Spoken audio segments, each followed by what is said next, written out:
Assalamualaikum warahmatullahi wabarakatuh. Di sini kami kelompok 5 akan menjelaskan mengenai audit pendapatan dan beban. Sebelumnya kami perkenalkan anggota kelompok 5 terlebih dahulu, yaitu pertama saya Rian Adika dengan NIM C1C021184, lalu ada Nur Nadia dengan NIM C1C021092. Selanjutnya ada Lovia Nur Puspita dengan NIM C1C021101. Lalu ada Resame Putri dengan NIM C1C021105. Langsung saja pada pembahasan pertama akan saya bacakan sendiri.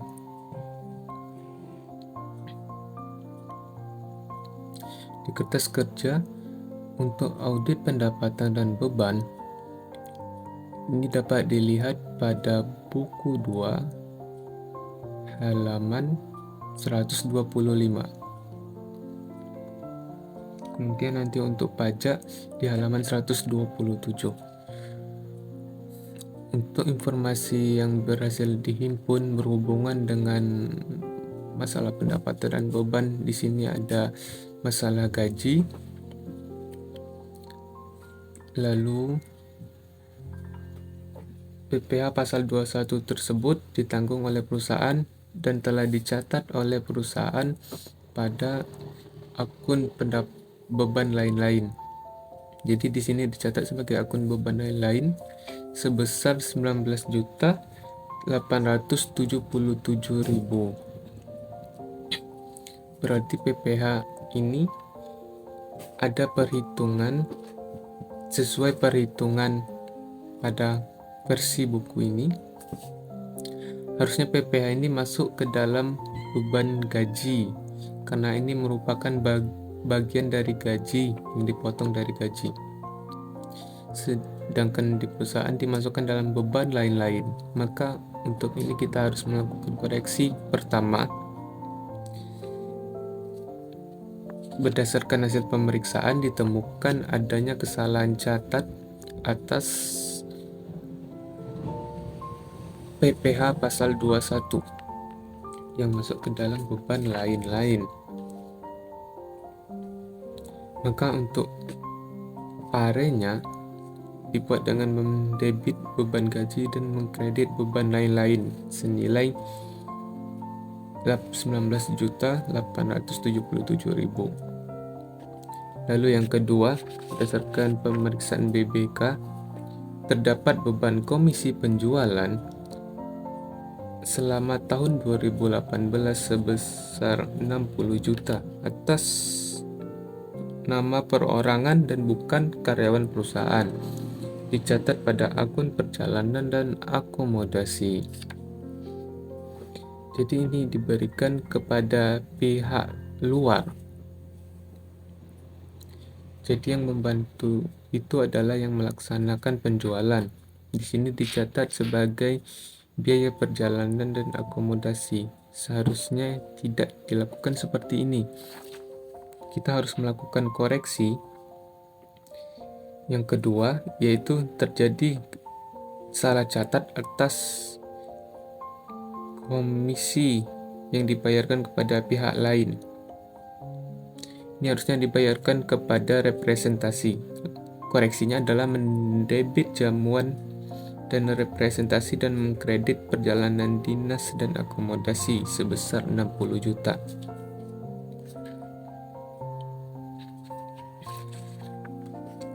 Lalu berikutnya ada atas pemeriksaan BBK di tanggal 15 bulan 11 terdapat pembelian telepon genggam sebesar 4.500.000 yang diberikan untuk relasi bisnis.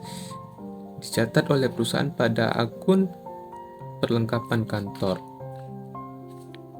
Jadi ini terjadi salah catat juga dan harus dilakukan koreksi. Ini harusnya masuk ke dalam akun jamuan dan representasi karena ini merupakan untuk si pihak lain. Kemudian kita mengurangkan perlengkapan di sebelah kredit. Kemudian yang berikutnya, atas pemeriksaan BBM nomor 2 bulan 9 tanggal 14 bulan 9 2018, penjualan kardus bekas sebesar 20 juta dicatat sebagai berikut. Bank Lipo pada representasi dan jamuan sebesar 20 juta. Terjadi kesalahan juga karena ini penjualan, bukan beban. Seharusnya penjualan ini, di sini kita mengusulkan koreksinya, kita masukkan kepada pendapatan lain-lain, dan di debitnya adalah jamuan dan representasi.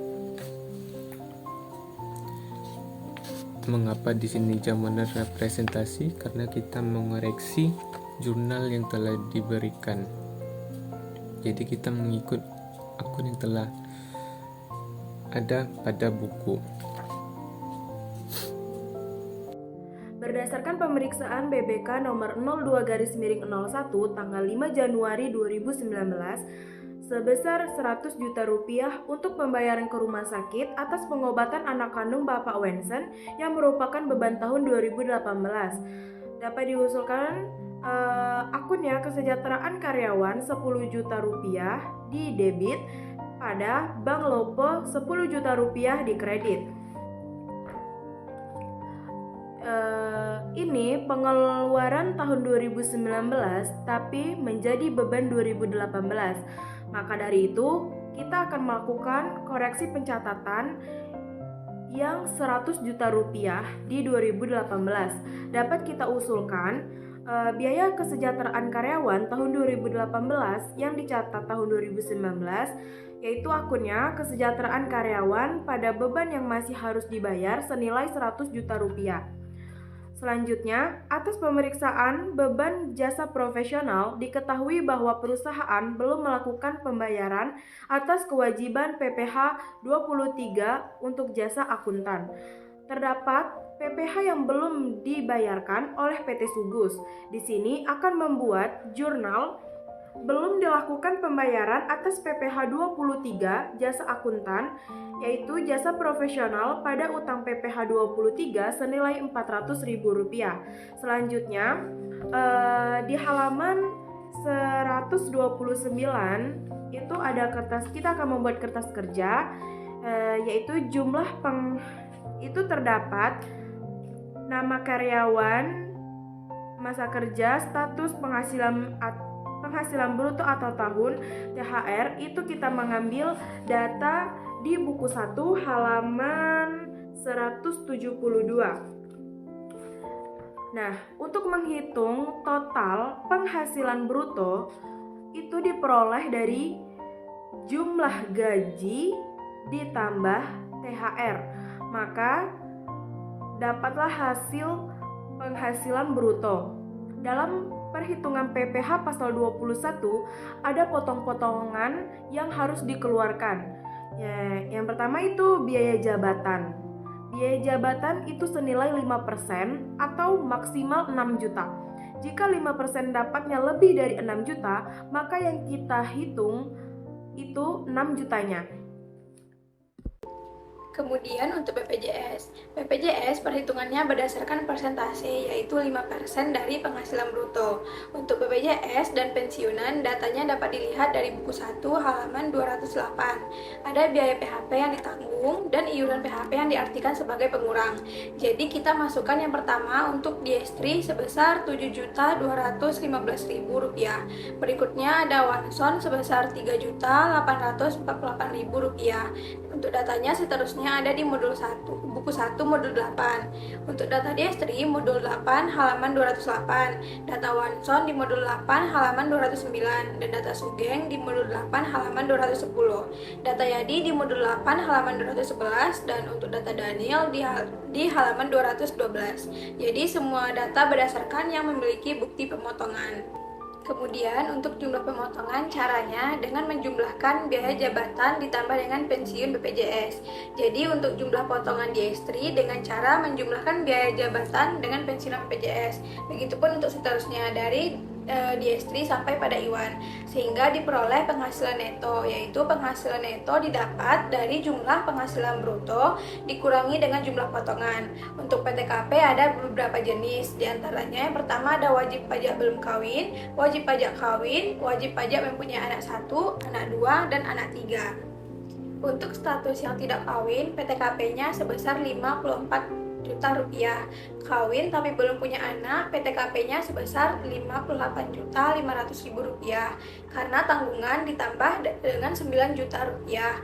Kalau kawin anak 3 itu sebesar 4.500.000 rupiah dikali 4 karena istri 1 dan anak 3. Kemudian PKP diperoleh dari jumlah penghasilan neto dikurang dengan PTKP, tapi ada ketentuannya, yaitu bahwa penghasilan netonya lebih besar dari PTKP. Kalau penghasilan netonya lebih kecil, maka tidak perlu dihitung karena hasilnya akan minus. Untuk PKP Rp118.785.000 diperoleh dari penghasilan neto dikurang dengan PTKP. Tarif perhitungan pajak berlaku bertingkat dari 5%, 15%, dan 25% untuk penghasilan yang kena pajak. Yang 5% untuk penghasilan di bawah 50 juta. 50 sampai 250 juta dikenakan tarif 15%. Nah, untuk penghasilan yang 5% dikali 50 juta, yaitu 63 juta rupiah dikali dengan 2.500.000 rupiah, sama dengan 10.317.750 rupiah. Nah, jadi 5% dari PKP dengan batasan 50 juta rupiah. Dan untuk di atas 50 juta dikenakan tarif 15%. Jadi total pajak secara keseluruhan sebesar 19.940.250 rupiah yang seharusnya. Tetapi yang disetor sebesar 19.877.000 rupiah. Dan di sini ada yang masih terutang, yaitu sebesar 63.250.000 rupiah. Tetapi jika dilihat dari laporan yang terutang sebesar 28.568.359 rupiah. Padahal sebenarnya PPh-nya sudah dibayar, tetapi tidak ada bukti yang menunjukkan pada saat pembayaran PPh. Maka kita dapat membuat usulan penyesuaian, yaitu dikurangkan beban gaji atas kelebihan piutang PPh pasal 21. Kan seharusnya yang terutang sebesar 63.250.000 rupiah, tapi ternyata lebih besar, maka dikurangi sebesar 28.505.109 rupiah. Dengan jurnal utang PPh 21 didebit sebesar 28.505.109 rupiah dan beban gaji dikredit sebesar 28.505.109 rupiah.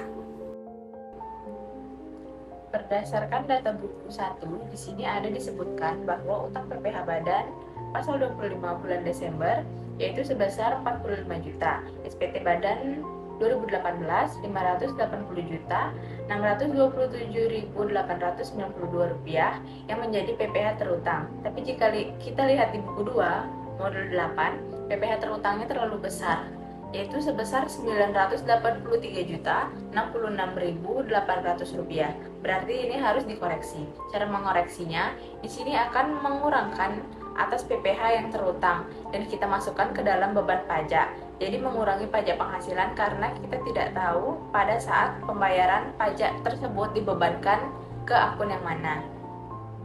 Karena seharusnya pada saat PPh pasal 23 kan pas PPh pasal 25 ini disetor, kita harus tahu akunnya itu akun apa yang digunakan. Di sini bukan menggunakan akun PPh pasal 25, jadi nggak ada data yang mendukung. Jadi kita masukkan beban pajak penghasilan sebesar 357.438.908 rupiah diperoleh dari jumlah utang PPh pasal 25 tahun 2018 sebesar 983.066.800 rupiah, kemudian dikurangkan dengan 45 juta dan 580.627.892 rupiah. Di sini dapatnya segini. Kemudian atas PPh ini selanjutnya kita masukkan ke dalam kertas kerja, di mana PPh pasal 21 di sebelah debit dan PPh pasal 25 di sebelah debit. Nah, sekarang untuk yang terutang PPh pasal 21 tinggal Rp63.250 sesuai dengan yang sudah kita hitung tadi.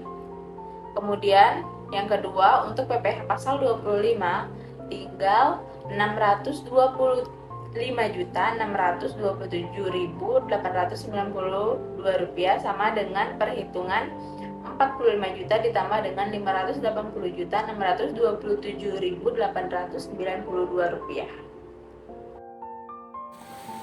Setelah pemeriksaan dan perbaikan-perbaikan yang telah dilakukan dari awal hingga akhir tadi, akhirnya kita memindahkan penyelesaian yang telah dilakukan ke dalam kertas kerja PL3.